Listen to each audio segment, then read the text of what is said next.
Hello students, class 10 exercise 12.3 question number 4।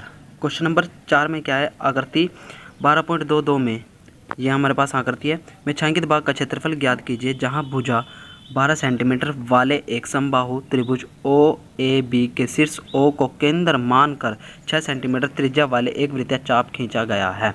ठीक है, ये हमारे पास आकृति है। इसमें आपको छायांकित भाग ये वाला निकालना है। ठीक है, जिसमें मैं डार्क कर रहा हूँ। ठीक है, ये वाला छायांकित भाग है, ये हमें निकालना है। सबसे पहले हमें दे रखी है त्रिज्या 6 सेंटीमीटर और भुजा दे रखी है हमें 12 सेंटीमीटर।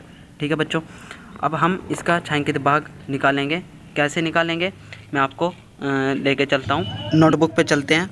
इसमें हम सबसे पहले डायग्राम बना लेते हैं कि है कि समबाहु त्रिभुज दे रखी है हमें। समबाहु त्रिभुज बना ली।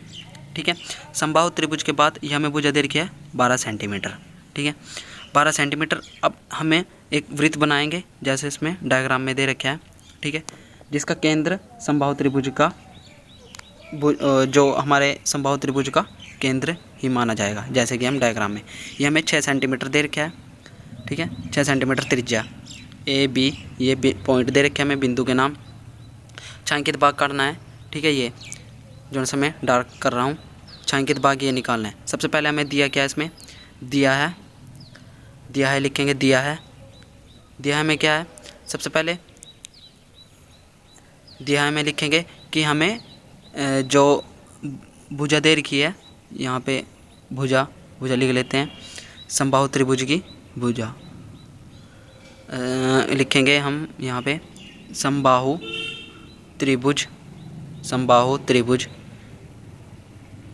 की भुजा कितनी देर की हमें बच्चों, 12 सेंटीमीटर, जिसको हम ए से डिनोट करेंगे। ठीक है, ए से हम इसको डिनोट करेंगे 12 सेंटीमीटर। अब त्रिज्या में कितनी देर की है, त्रिज्या 6 सेंटीमीटर। त्रिज्या हम 6 सेंटीमीटर लिख लेंगे, जो कि आर से डिनोट करते हैं हम। ठीक है, अब इसमें हमें निकालना क्या है, इसको थोड़ा समझ लेते हैं। ठीक है, सबसे पहले हमारे पास एक है वृत्त। ठीक है, ये हमारे पास एक है वृत्त।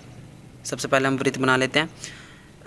हाफ वृत्त, उसमें त्रिज्या द्वारा काटा गया खंड है। ठीक है, ये देखो त्रिज्या द्वारा काटा गया खंड है, मतलब कि ये त्रिज्या खंड का क्षेत्रफल होएगा। ठीक है, यहाँ पे क्या होएगा, त्रिज्या खंड का क्षेत्रफल। ठीक है, क्योंकि त्रिज्या द्वारा काटा गया खंड है। ठीक है बच्चों, समझ गए आप, त्रिज्या खंड का क्षेत्रफल लगेगा। अब प्लस इसमें क्या है, समबाहु त्रिभुज।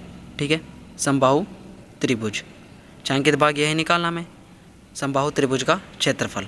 ठीक है, त्रिज्या खंड का क्षेत्रफल मतलब कि वृत्त के क्षेत्रफल में से त्रिज्या खंड के जो माइनस करना है त्रिज्या खंड का क्षेत्रफल, और प्लस समबाहु त्रिभुज का क्षेत्रफल हो जाएगा। ठीक है बच्चों, जैसे कि इसमें एंगल की जरूरत होगी, कोण की। ठीक है, कोण कैसे निकालेंगे, कोण थीटा त्रिज्या खंड में 60 डिग्री, क्योंकि ये समबाहु त्रिभुज है। समबाहु त्रिभुज का कोण कितना होता है, 60 डिग्री। ठीक है, इस कारण ये कोण हमारा ये आ जाएगा। ठीक है बच्चों, हमें कोण मिल गया है। कोण कितना है हमारा, 60 डिग्री, क्योंकि ये समबाहु त्रिभुज है। ठीक है, अब देख छायांकित भाग का क्षेत्रफल निकालेंगे। मैं आपको बताता हूँ कैसे निकालेंगे छायांकित भाग का क्षेत्रफल। ठीक है बच्चों, छायांकित भाग का क्षेत्रफल बराबर किसके होएगा, मैंने आपको बताया था छायांकित भाग का क्षेत्रफल।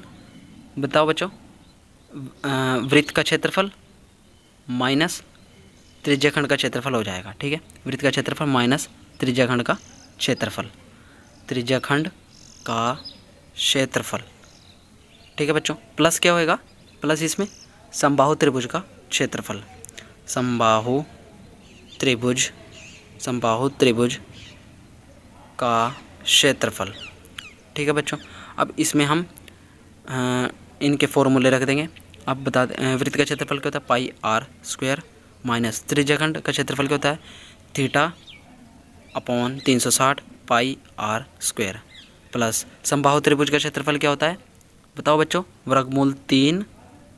समबाहु त्रिभुज का क्षेत्रफल क्या होता है, वर्गमूल 3/4 आर स्क्वायर। भुजा मतलब कि वो भुजा देर की ना हमें, भुजा गुणा भुजा मतलब कि भुजा का वर्ग।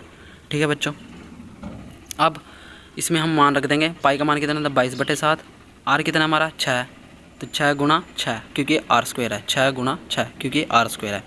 अब माइनस थीटा कितना हमारे पास, 60 अपॉन 360 पाई का मान 22/7 हो जाएगा, 22/7, 22/7 गुणा आर स्क्वायर, इसमें भी 6 गुणा 6 प्लस वर्गमूल 3 ऐसे ही बटे 4। भुजा कितनी है हमारे पास 12, तो 12 गुणा 12।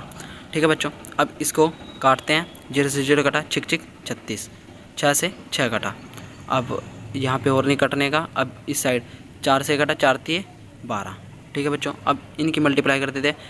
22 देखो 22 गुणा 6 गुणा 6 36 बटे 7 माइनस यहाँ पे कितना आ जाएगा 22 गुणा 6 बटे 7 प्लस वर्गमूल 3 12 गुणा 3 36, 12 3 36।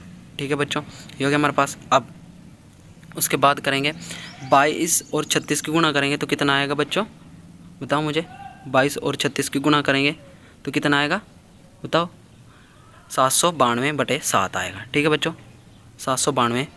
यहाँ पे आएगा 132/7, 36 वर्गमूल 3, ये ऐसी। ठीक है, अब इनका एलसीएम ले लेंगे, 7 आ जाएगा एलसीएम, तो यहाँ पे 7 लेंगे। 792 में से 132 जाएंगे तो कितना रहेगा 660। ठीक है बच्चों, प्लस 36 वर्गमूल 3 ऐसे ही। अब आंसर एनसीईआरटी की मैथ की बुक में यहीं पे छोड़ रखे, हम भी आंसर यहीं पे छोड़ देते हैं। सेंटीमीटर स्क्वायर में है। ठीक है, सेंटीमीटर स्क्वायर, यहाँ पे आंसर हमारा कंप्लीट हो जाएगा। ठीक है बच्चों, thanks to watching my channel and subscribe now.